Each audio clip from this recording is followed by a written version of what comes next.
Salam, hər vaxtınız xeyirli olsun dəyərli şagirdlər. Biz bugün 5-ci sinif mövzusu olan bir dəyişənli ifadələrin sadələşdirilməsi mövzusuna baxacağıq uşaqlar. Mövzuya keçməzdən əvvəl belə bir məlumatı xatırlatmaq istəyirdim ki, bu kanalda siniflər üzrə həm mövzuların izahı, həm də orta məktəb dərsindəki sualların izahları paylaşılır uşaqlar. Əgər sizlər də bunlardan xəbərdar olmaq istəyirsinizsə, kanala abunə olmağı unutmayın. İndi keçən uşaqlar mövzunun izahına. Uşaqlar, baxın, burada bir dəyişənli ifadələrin sadələşdirilməsində biz bir ifadə anlayışını artıq biz bilirik nə olduğunu. İndi uşaqlar, baxın, bir dəyişənli ifadədə burada birinci qaydamız nə olacaq uşaqlar? Baxın, burada da qeyd olunubdur. Deyir ki, vurmanın paylamaq xassəsini tətbiq etməklə sadələşdirilmə. Gəlin biz bu vurmanın paylamaq xassəsinin nə olduğunu bir baxaq uşaqlar.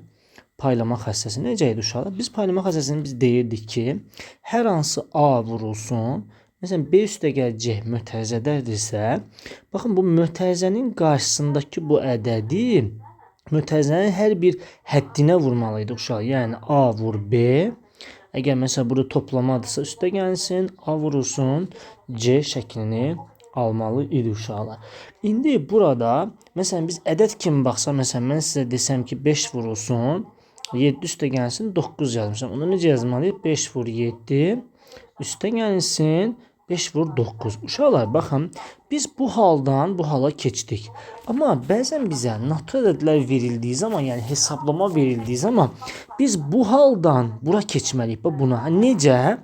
Məsələn, mən sənə deyirəm ki, baxın, 125 vurulsun, məsələn, 27 çıxılsın yazmışam ki, 25 vurulsun 27. 25 vurulsun 27 şəklində. Uşaqlar, baxın, burada ortaq nədir? 27-lər. Mən bu 27-ləri çıxardıram mötərizə xaricinə. Bax, vurmanın paylamaq xassəsinə görə bunları çıxartdım mötərizə xaricinə. Onda nə qaldı burada? 125 çıxılsın 25. Əla. Uşaqlar, baxın, 27 vurulsun. 125-dən 25 çıxdığımız zaman 100. Uşaqlar, baxın, yəni burada eyni şey eləmiş. Bu 5-ləri ortaq vuruq kimi çıxartmışam ki, burada 5 qalıb. Burada da həmçinin, baxın, uşaqlar, Aları ortaq vuruq kimi mötərizə xaricinə çıxartmışam. Gördünüz, bunun cavabı necə də asan da alındı. Amma yoxsa burada 125-i 27-yə vurmalıydıq. 25-i 27-yə vurub sonra onları çıxmamız lazım idi uşaqlar. Bu oldu bizdə vurmanın paylamaq xassəsi. Vurmanın paylamaq xassəsindən istifadə edərək uşaqlar, istənilən biz indi ifadələri sadələşdirə bilərik. Sadəcə mötərizənin qarşısındakı ədədi mötərizənin içinə nə etməli uşaqlar? Vurmamız lazım. İndi məsələn, gəlin burada. Baxın, burada verib. Birinci sualda nə etməliyəm mən? Məsələn, baxın, 3 vurulsun, x üstə gəlsin 2 də, elə deyilmi? 3'ü x'ə vuranda 3x olur. 3'ü də 2'yə vurduğumuz zaman nə olacaq cavabımız? 6. Deməli, buranın cavabı nə oldu? 6. Məsələn, burada da baxın uşaqlar, 7'ni y vuranda bura 7 y, 7'ni bu 4'ə vurduğumuz zaman isə cavabımız olacaq 28. Sonra uşaqlar, C variantına baxsaq, burada da 2'ni 3'ə vurduğumuz zaman 6, 2'ni a'ya vurduğumuz zaman isə 2a şəklində olacaq.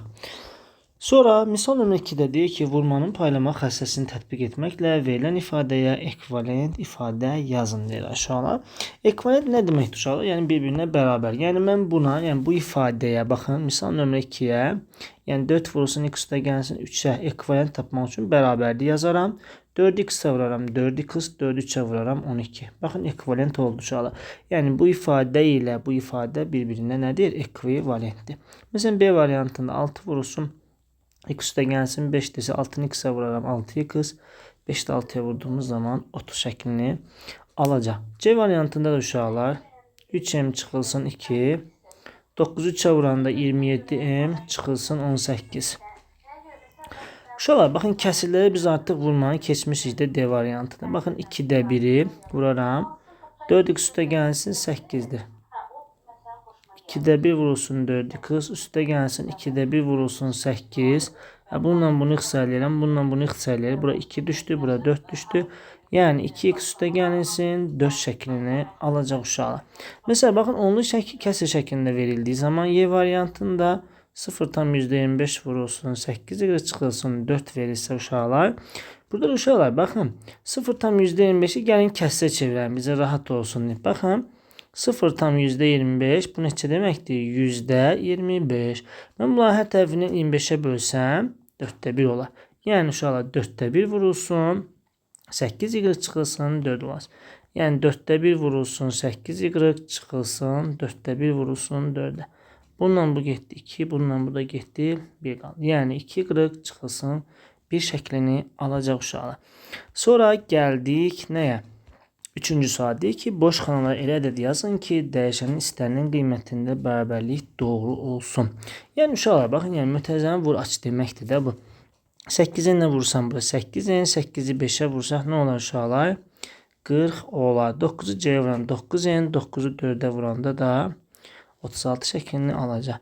6-nı 7-yə vursam 42, 6-nı 2-yi 40-a vursaq 12 40 şəklini alacaq uşaqlar. Bu şəkildə olmalıdır. Sonra gəldik 4-cü suala. Deyir ki, hansı bərabərlik dəyişənin istənilən qiymətində doğrudur? Hansıda isə doğru deyil. Doğru olmayanlara müəyyən edin və səhvi düzəldin. Uşaqlar, baxın burada, yəni mötərizəni vurub açmamız lazımdır. Uşaqlar, baxın bu birincisini buna baxsaq, mən burada mötərizəni vurub açdığım zaman, baxın aşağı 2-ni x-a vuranda 2x, elə deyilmi? 2-ni 3-ə vuranda bura 6 elədi. Uşaqlar, baxın. 2x üstə gəl 3-ə bərabər olar mı? Bax 2x, 2x. Bunlar bərabər. Burada 3 var, amma burada 6-dır. Hə, deməli bu nədir? Səhvdir. Deməli bu 3-ün yeri nə olmalıdır uşaqlar? Burada 6 olmalıydı. Məsələn, ikincisinə baxsaq uşaqlar, 3-ü x-ə vuranda 3x, 3-ü 1-ə vurduğumuz zaman 3. Buradan da bərabər 3x çıxılsın 1 oldu. Baxın aşağılar 3x, 3x, burada 3'dür, burada da 1'dir. Deməli burada nə olmalıdır uşaqlar? 3 olmalıydı. Gəldi uşaqlar, burada hər ikisini gəlin vurub açağım.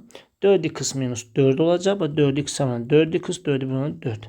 Buradan da 2x'i 2'ye vursaq 4x, 2'ni 2'ye vursaq 4. Baxın 4x, 4x, 4, 4. Bərabərdirmi? Bəli. Əla, bu doğrudur uşaqlar. Keçdik bu suala. Burada uşaqlar yenə mütərizələri vurub açmamız lazım. Gəlin vurub açağım. Baxaq görək necə olacaq. Baxın 6x üstə gəlsin 18 olacaq. 6x, 6'ın 3'ə vuranda bu şəkildə. Sonra 2'ni 3'ə vuranda 6x, 3'ü də 6'ya vuranda 18 olacaq uşaqlar. Deməli bu da nədir? Doğrudur uşaqlar. Gəldik bura. Bu sual uşaqlar. Baxın 6'ın x-ə vuranda 6x, 6'ın 3'ə vuranda 18. Buradan 6x üstə gəlinsin 18 şəklini alacaq. 6'ın x-ə vuranda 6x, 6'ın 3'ə vuranda yenə də 18 oldu uşaqlar. Bərabərdir. 6x üstə gəlsin 12 al. Burada baxın aşağılar 18'dir. Burada da 12'dir uşaqlar. Hə, deməli bunlar bir-birinə bərabər olar mı? Təbii ki, xeyr. Deməli bu da səhv sualdır. Yəni burada 12'nin yeni nə olmalıydı uşaqlar? 18 olmalı idi. Mövzumuz bu qədər uşaqlar. Növbəti mövzunu digər izahda paylaşacağım uşaqlar. Ümid edirəm ki, video sizin üçün faydalı olar. Videonu bəyənib kanala abunə olmağı unutmayın. Sağ olun.